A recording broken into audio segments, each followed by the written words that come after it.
Hi everyone, I am Shruti Sharma. Welcome you all to my channel Computes. This is lecture number 3 of Custom Procedure and Practice और आज के इस lecture में हम discuss करने वाले हैं कस्टम्स लॉ के बारे में। फाइन, तो चलिए स्टूडेंट्स स्टार्ट करते हैं हम अपना आज का सेशन। प्रीवियस लेक्चर्स में हमने डिस्कस किया था कि बेसिकली कस्टम ड्यूटी होती क्या है, क्या कस्टम्स एक्ट होता है और क्या इसका मेन एम और ऑब्जेक्टिव होता है। फाइन, आई होप इतना आपको क्लियर हो गया होगा जितना हमने प्रीवियस लेक्चर्स में डिस्कस कर लिए हैं।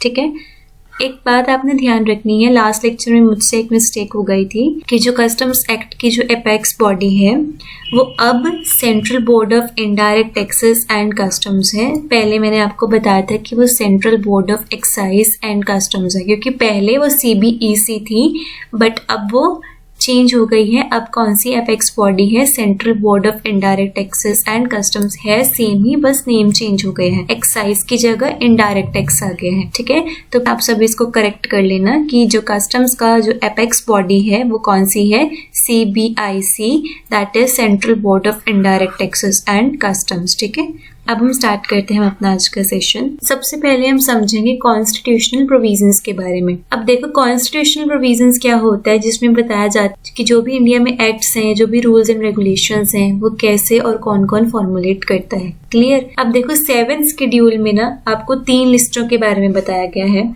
और वो 3 लिस्टें कौन कौन सी हैं? List number 1 that is union list, list number 2 that is state list और list number 3 that is concurrent list. इसमें क्या लिखा है? The 7th schedule is classified into 3 lists are as follows। तो शेड्यूल नंबर 7 में 3 लिस्टें दी गई हैं। वो 3 लिस्टें कौन कौन सी हैं? Union list, state list and concurrent list. अब ये 3 लिस्टें होती क्या है? जो भी राइट्स सेंट्रल गवर्नमेंट के पास होते हैं या जो भी एक्ट सेंट्रल गवर्नमेंट बनाती है, जो भी rules and regulations central government formulate करती है, वो कौन सी लिस्ट में आता है? वो आता है list number 1 that is union list. ठीक है, जो भी राइट्स, जो भी एक्ट्स सेंट्रल गवर्नमेंट के पास होते हैं या जो भी rules and regulation central government formulate करता है वो किसके पास आता है? List number 1 that is union list. Clear? अब कुछ ऐसे राइट स्टेट के पास भी होते हैं, स्टेट भी कुछ रूल्स एंड रेगुलेशंस बनाती है। तो जो स्टेट गवर्नमेंट के पास राइट होता है वो कौन से लिस्ट में आता है? वो आपके पास आता है लिस्ट नंबर 2 में। क्लियर? सेंट्रल गवर्नमेंट के पास जो भी राइट होगा, जो भी rules and regulation central government formulate करती है, वो आता है आपका list number 1 that is union list में। सेकेंड, जो आपका राइट स्टेट गवर्नमेंट के पास होता है, जो भी rules and regulation state government formulate करती है, वो कौन सी लिस्ट में आता है? List number 2 that is state list. Clear? अब कुछ ऐसे राइट्स दोनों के पास होते हैं, यानी कि वो सेंट्रल गवर्नमेंट के पास भी होते हैं और वो स्टेट गवर्नमेंट के पास भी होते हैं। तो जो सेंट्रल गवर्नमेंट और स्टेट गवर्नमेंट दोनों के पास जहाँ पर पावर होती है वो कौन सी लिस्ट में आती है? वो आपके पास आती है concurrent list that is list number 3। Clear? List number 1 आपका जहाँ सेंट्रल गवर्नमेंट के पास आएगा, लिस्ट नंबर 2 जो state government rules and regulations बनाती है, जहाँ पर स्टेट गवर्नमेंट के पास राइट है, जहाँ पर स्टेट गवर्नमेंट अपने एक्ट पास करती है, वो लिस्ट 2 स्टेट लिस्ट में आता है। और जहाँ पर सेंट्रल गवर्नमेंट और स्टेट गवर्नमेंट दोनों मिलकर रूल्स एंड रेगुलेशंस बनाती है या फिर जहाँ पर दोनों का इक्वली रोल होता है, दोनों के पास राइट होता है, तो वो किस पर आता है? List number 3 that is concurrent list में। क्लियर? अब आप ही सोच रहे होंगे कि ये जो लिस्ट है, लिस्ट 1, लिस्ट 2, लिस्ट 3, हम यहाँ पर क्यों पढ़ रहे हैं? देखो, कस्टम्स लॉ आप पढ़ रहे हैं तो आपको ये पता होना जरूरी है कि जो आपका कस्टम्स एक्ट है वो कौन सी वाली लिस्ट में आता है और उसके बेसिस पे आपको ये पता लगेगा कि कस्टम एक्ट कौन पास करता है, किसका मेन रोल होता है कस्टम प्रोसीजर एंड प्रैक्टिस में। ठीक है, तो अब जो हमारा कस्टम्स एक्ट है वो आपका आता है यूनियन लिस्ट में। यूनियन लिस्ट की एंट्री नंबर 83 में आपका कस्टम्स के बारे में बताया गया। ठीक है, ऐसे क्या होता है, लिस्ट होती है और इन सारे लिस्ट में फर्दर एंट्रीज बनाई गई होती है कि एंट्री 1 में ये वाला एक्ट है, एंट्री 2 में ये वाला एक्ट, एंट्री 3 में ये वाला एक्ट है, इसके बारे में बताया गया। ऐसा होता है। तो लिस्ट 1 की जो एंट्री नंबर 83 है उसमें आपको कस्टम्स एक्ट के बारे में बताया गया है। तो अगर आपका जो कस्टम्स एक्ट है वो यूनियन लिस्ट में आता है तो इसका मतलब क्या होता है कि कस्टम के जो भी रूल्स एंड रेगुलेशंस है या कस्टम के रिगार्डिंग जो भी राइट्स हैं वो किसके पास होते हैं? सेंट्रल गवर्नमेंट के पास। ठीक है। सो आपको नेम से क्लियर हो जाएगा कि अगर लिस्ट 1 में है तो वो यूनियन लिस्ट है, और अगर वो यूनियन लिस्ट है तो वो सेंट्रल गवर्नमेंट है, अगर स्टेट लिस्ट है तो स्टेट गवर्नमेंट है। सो ये आपने ध्यान रखना है कि जो कस्टम्स एक्ट है वो कौन सी लिस्ट में आता है, union list, that is list number 1। List number 1 की एंट्री नंबर 83 में आपका जो कस्टम्स एक्ट है उसके बारे में बताया गया है। फाइन।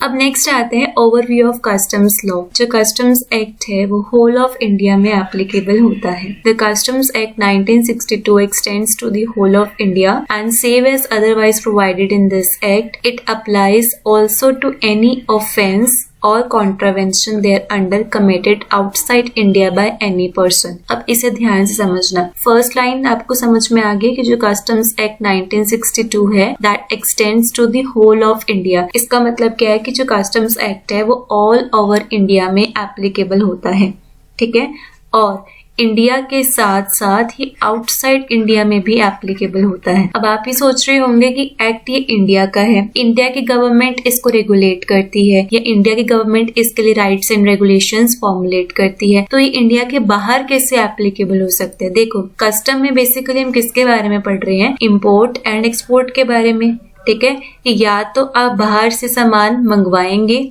या फिर आप बाहर सामान भेजेंगे, ठीक है, या तो आप इंपोर्ट करोगे या फिर आप एक्सपोर्ट करोगे। दोनों केसेस में, दोनों ट्रांजैक्शंस में दूसरी वाली कंट्री जो यानी कि जो जिस कंट्री के साथ आप डील कर रहे हैं, जिस कंट्री के साथ आप ट्रांजैक्शन कर रहे हैं, वो वाली कंट्री जो है वो इन्वॉल्व होगी, ठीक है।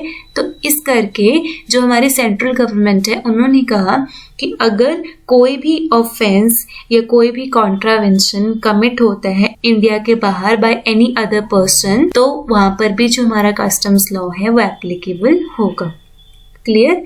क्या बताया, मैं दोबारा से रिपीट कर रही हूँ। जो हमारा कस्टम्स एक्ट है वो इंडिया में तो एप्लीकेबल होता ही होता है, लेकिन इसके साथ साथ वो इंडिया के बाहर यानी आउटसाइड इंडिया में भी एप्लीकेबल होता है। तो कस्टम्स एक्ट 1962 में क्या बताया गया है कि अगर कोई भी ऑफेंस या फिर कोई भी कॉन्ट्रावेंशन अगर कमिट होता है outside India by any other person, किसी भी पर्सन के द्वारा अगर कोई भी ऑफेंस या कोई भी कॉन्ट्रावेंशन होता है, तो वहां पर भी हमारा कस्टम्स लॉ जो है वो एप्लीकेबल होता है।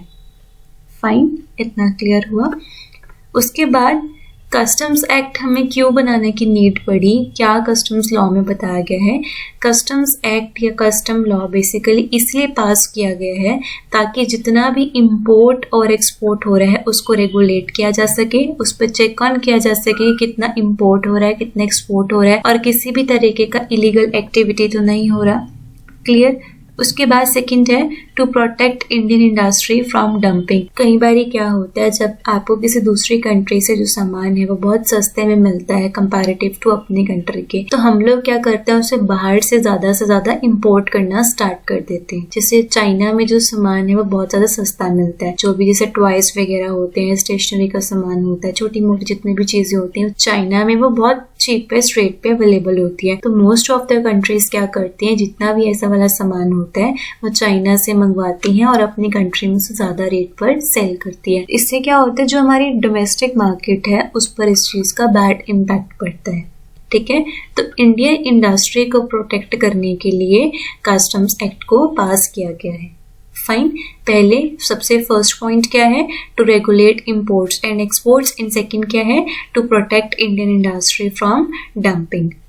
फाइन, देन थर्ड आता है to collect revenue of customs duty. अब ऑब्वियसली अगर आप इंपोर्ट एक्सपोर्ट कर रहे हैं, अगर आपकी ट्रांजैक्शन हो रही है, तो गवर्नमेंट ने भी तो कुछ अर्न करना है ना, तो गवर्नमेंट के लिए भी एक रेवेन्यू का सोर्स है। जैसे इनकम टैक्स जो है वो गवर्नमेंट के लिए मेजर सोर्स है ना पैसा कमाने का, तो सेम कस्टम ड्यूटी है भी तो एक टैक्स का ही पार्ट, तो कस्टम से भी गवर्नमेंट क्या करती है, रेवेन्यू कलेक्ट करती है। फाइन, उसके बाद नेक्स्ट क्या लिखा है, in addition provisions of Customs Act are used for other acts like Foreign Trade Development and Regulation Act, Foreign Exchange Management Act, etc. यानी कि इसके अलावा जो भी Customs Act के प्रोविजंस हैं वो दूसरे एक्ट के लिए भी यूज किए जाते हैं, जैसे कि फैमा है या आपका जो फॉरेन ट्रेड एक्ट है उनके लिए भी ये यूज किया जाता है। क्लियर? उसके बाद जो हमारा कस्टम्स लॉ है, इसमें हमारे पास 2 एक्ट आते हैं। एक आता है आपके पास कस्टम्स एक्ट 1962, ये हमने प्रीवियस लेक्चर में भी डिस्कस किया था और आज फिर से डिस्कस कर रहे हैं। एक आता है आपके पास कस्टम्स टैरिफ एक्ट 1975।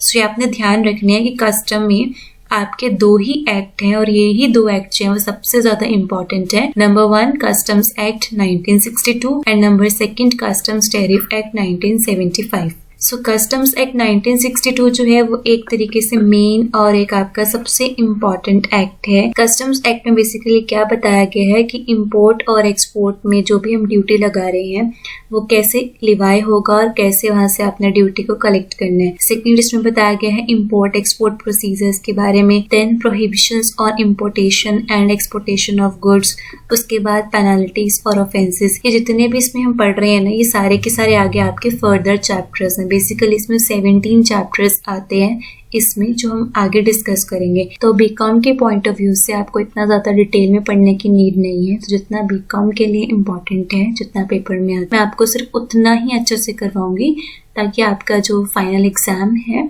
वो अच्छे से हो जाए।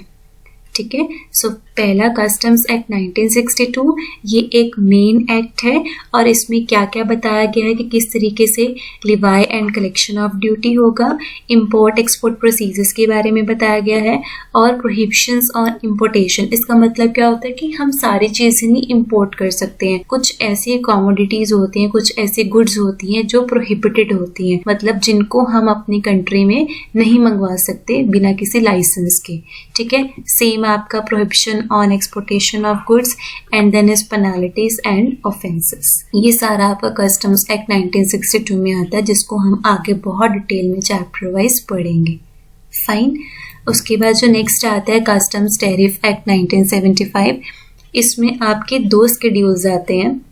दिस एक्ट कंटेन्स 2 शेड्यूल, एक है आपका शेड्यूल नंबर 1 और एक है आपका शेड्यूल नंबर 2। अब जो शेड्यूल 1 है ये आपको देता है कि किस तरीके से हमने इंपोर्ट पे ड्यूटी लगानी है और जो शेड्यूल 2 है वो आपको बताता है कि किस तरीके से आपने एक्सपोर्ट्स पर ड्यूटी लगानी है। जब मैंने आपको लास्ट लेक्चर में पढ़ाया था तो मैंने बताया था कि कस्टम टैरिफ एक्ट में जो बेसिकली ये बताया गया है किस तरीके से ड्यूटी लगाई जाती है। इसमें क्या किया जाता है, हर एक आइटम के डिफरेंट टैरिफ सेट कर दिए जाते हैं ताकि उसके बेसिस पे हम उनके ऊपर ड्यूटी लगा सकें। क्लियर। तो कस्टम्स टैरिफ एक्ट में बेसिकली 2 शेड्यूल्स आते हैं। एक शेड्यूल में जो शेड्यूल नंबर 1 है जिसमें आपको इंपोर्ट ड्यूटी के रेट्स के बारे में बताया गया है और शेड्यूल 2 में आपको एक्सपोर्ट्स ड्यूटी के रेट्स के बारे में बताया गया है। कस्टम्स एक्ट में आपको कस्टम के प्रोसीजर्स के बारे में बताया जाता है और कस्टम्स टैरिफ एक्ट में आपको बेसिकली रेट्स बताया जाता है किस तरीके से आपने इन ड्यूटी के ऊपर कितने रेट्स जो है वो लगाने हैं। क्लियर। अब इसमें क्या होता है, हमारे पास 2 तरीके के रेट्स आते हैं। एक होता है आपके पास स्टैंडर्ड रेट और एक होता है प्रेफरेंशियल रेट। 2 तरीके के रेट्स आते हैं इसमें, एक होता है आपके पास स्टैंडर्ड रेट और एक होता है प्रेफरेंशियल रेट। तो जनरली आपका standard rate of duty applicable होता है। मोस्ट ऑफ द केसेस में आपका स्टैंडर्ड रेट जो है वो एप्लीकेबल होता है। ठीक है। लेकिन जो आपके नोटिफाइड एरियाज होते हैं, जो लिस्टेड होते हैं, जिसे हम कह सकते हैं एक तरीके के जो स्पेसिफाइड एरियाज होते हैं या जो नोटिफाइड एरियाज होते हैं, इनके केस में प्रेफरेंशियल रेट ऑफ ड्यूटी लगाया जाता है। और ये ड्यूटी कैसे लगता है, कितने रेट का ये ड्यूटी लगना है, कौन से एक्ट में बताया गया है, कस्टम्स टैरिफ एक्ट में। फाइन। अब कितनी तरीके की ड्यूटीज होती हैं हमारी कस्टम की, वो बहुत सारी ड्यूटीज होती हैं, जैसे कि बेसिक कस्टम ड्यूटी है, स्पेसिफिक ड्यूटी है, एड वैलोरम ड्यूटी है, कंपाउंड ड्यूटी है, काउंटर वेलिंग ड्यूटी है, एडिशनल ड्यूटी है, एंटी डंपिंग ड्यूटी है, प्रोटेक्टिव ड्यूटीज है, रिवेन्यू ड्यूटीज है। बहुत सारी ड्यूटीज जो है आपके कस्टम टैरिफ एक्ट में बताई गई है। और ये ड्यूटीज क्यों लगाई जाती है, इसीलिए लगाई जाती है इम्पोर्ट और एक्सपोर्ट करते टाइम किसी भी तरीके का इलीगल इवेंट जो है वो ना हो। अपनी डोमेस्टिक इंडस्ट्रीज को प्रोटेक्ट करने के लिए बेसिकली कस्टम ड्यूटी लगाई जाती है। फाइन। तो अब हम नेक्स्ट लेक्चर में यही डिस्कस करेंगे कि कस्टम ड्यूटीज क्या होती हैं और कितने तरीके की कस्टम ड्यूटीज होती हैं। उन्हें हम आगे फर्दर डिटेल में डिस्कस करेंगे नेक्स्ट लेक्चर में। ओके।